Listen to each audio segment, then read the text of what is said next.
The Alpha King's wolf kept bringing me dead gifts. Then I learned the heartbreaking reason. Elena Voss had lived in the city for almost 10 years before she finally returned to Blackridge. Her grandmother's cabin sat at the edge of the forest, half forgotten, the wood porch sagging slightly under years of rain and snow. When the old woman passed away that spring, she left the cabin to Elena, along with a short note that read, "The woods remember more than people do. Be patient with them." At the time, Elena thought it was just something an old woman might say. She didn't understand what her grandmother meant until weeks after she moved in. The town nearby, called Thornfield, was small and quiet, the kind of place where everyone knew everyone, except for Elena, who was still considered an outsider despite her family roots. People were kind enough, but they had a habit of growing quiet whenever she mentioned Blackridge Forest. At first, she assumed it was simply old superstition, the kind every small town seemed to carry. Tales of wolves bigger than any natural animal. Stories about a pack that had ruled the land for generations, led by someone the locals only called the Alpha King. Elena didn't believe much of it. She had come to the cabin to escape the noise of her old life, not to entertain folklore. She spent her first few weeks repairing the roof, clearing the overgrown garden, and getting used to the sound of wind moving through the trees at night. It was peaceful, if a little lonely. Then one morning, she found a dead rabbit on her porch step. At first, she thought a stray dog might have left it there, a common enough occurrence in rural areas. But something about the way it was positioned struck her as strange. The rabbit hadn't been torn apart or partially eaten, the way a hungry predator's kill would usually look. It had been placed gently near her door, almost like an offering. She buried it at the edge of the yard, thinking little more of it. 3 days later, there was a pheasant. This time, Elena paid closer attention. The bird had no visible wounds aside from a clean bite near its neck, just enough to end its life quickly.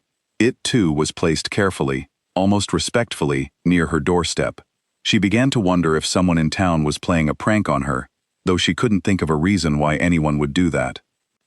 It was the third gift that truly unsettled her.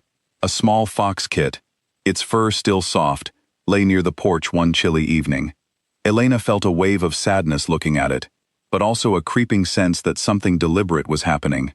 Animals did not typically hunt young of other species and leave them untouched like this. There was a pattern forming, one she couldn't yet explain. That evening, as the sun dipped behind the trees, she noticed movement at the edge of the yard. A wolf, larger than any she had ever seen pictures of, stood at the tree line, watching her.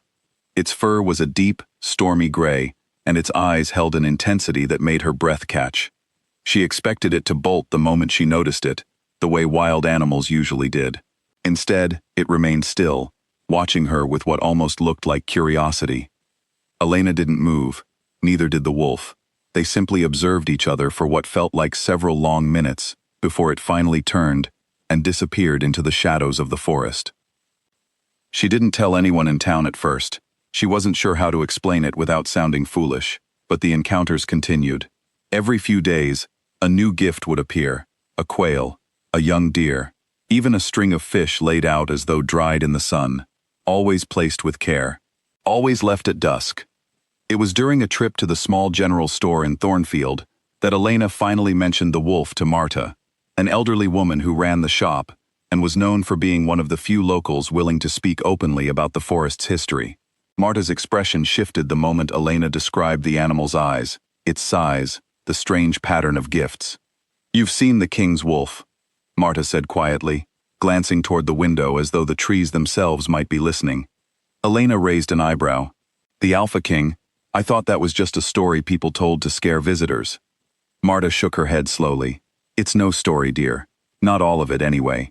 She paused, choosing her words carefully. "There was a man once, the leader of the pack that protects this land. People called him the Alpha King because of how the other wolves followed him, how the forest itself seemed calmer when he was near. He had a mate, a woman everyone in town adored.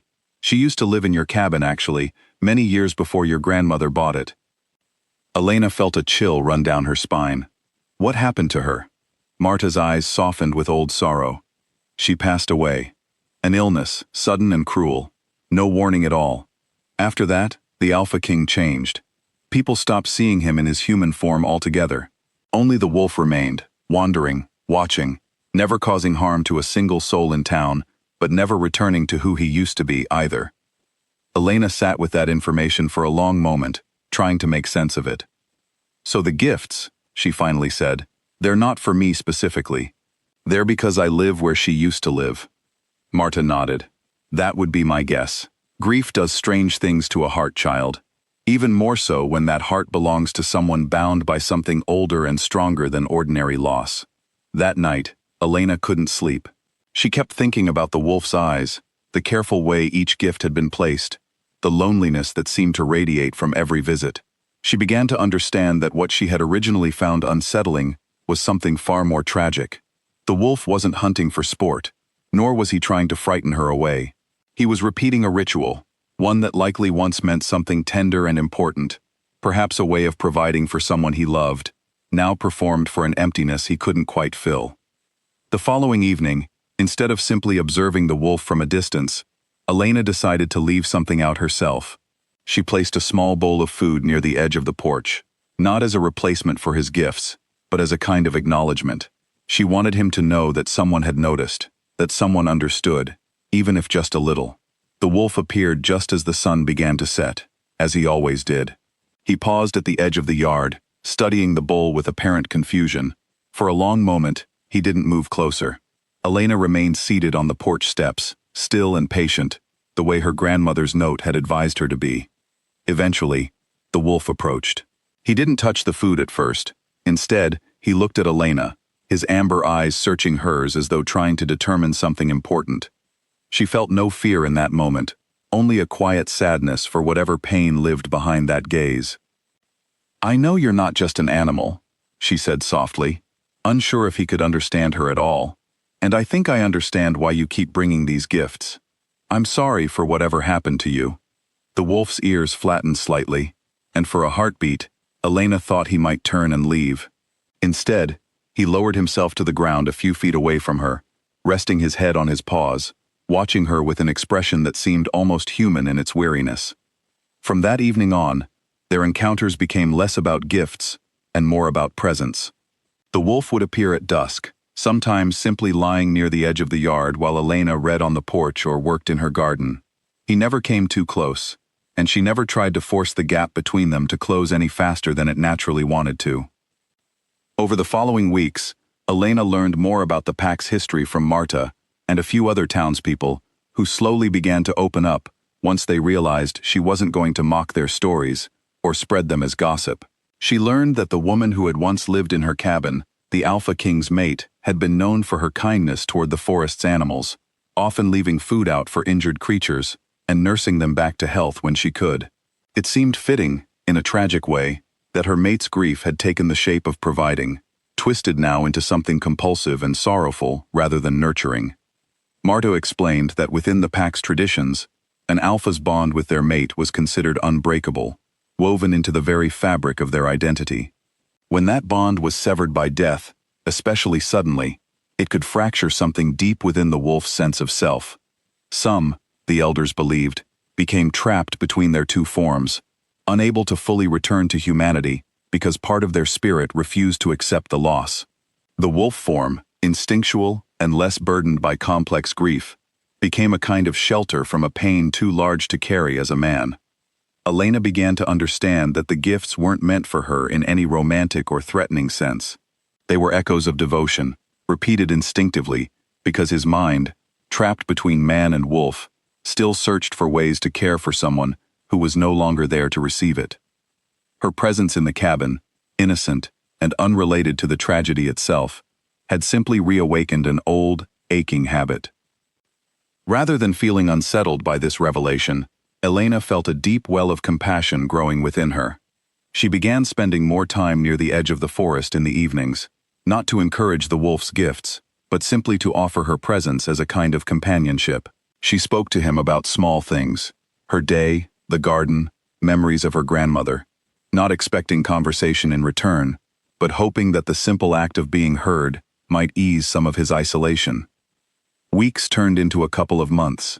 The dead gifts became less frequent, eventually stopping altogether. Elena worried at first that this meant something negative, that perhaps she had done something wrong, but Marta reassured her that this was likely a good sign. "He's not trying to provide for an absence anymore," she said gently.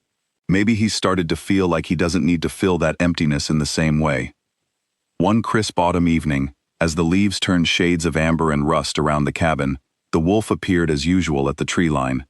But this time, instead of simply observing from a distance, he walked the entire length of the yard and settled directly beside Elena on the porch steps, close enough that she could feel the warmth radiating from his thick fur. She didn't reach out to touch him at first, respecting the boundary they had built together over time. But after a long, quiet moment, the wolf shifted, resting his head gently against her knee, a gesture so vulnerable and trusting that it brought tears to her eyes. She finally allowed her hand to rest on his fur, feeling him tremble slightly beneath her palm, not from fear, but from something that felt like quiet relief. "You don't have to keep giving to be worthy of being here," she whispered. "You're allowed to just exist, to just be seen." They stayed like that as the sun disappeared behind the mountains, neither needing words to understand the significance of the moment. Elena didn't know if the Alpha King would ever fully return to his human form, or if the fractured piece of his spirit would ever heal completely. She understood that grief, especially grief tangled with something as old and powerful as the bond he had lost, didn't simply disappear because someone offered kindness. But she also understood that healing rarely happened all at once. Sometimes it began with small moments like this one, a quiet evening, a steady hand, the simple act of staying present instead of looking away. In the months that followed, the wolf continued to visit, though his presence became less about ritual and more about choice. He would sit nearby while Elena tended her garden, walk alongside her on quiet evening paths through the edge of the forest, and rest near the porch as the stars began to appear overhead. The dead gifts never returned, replaced instead by something quieter and steadier, companionship built not on obligation, but on mutual understanding. The town slowly grew to accept the unusual bond between Elena and the wolf, though most still kept a respectful distance from the forest itself.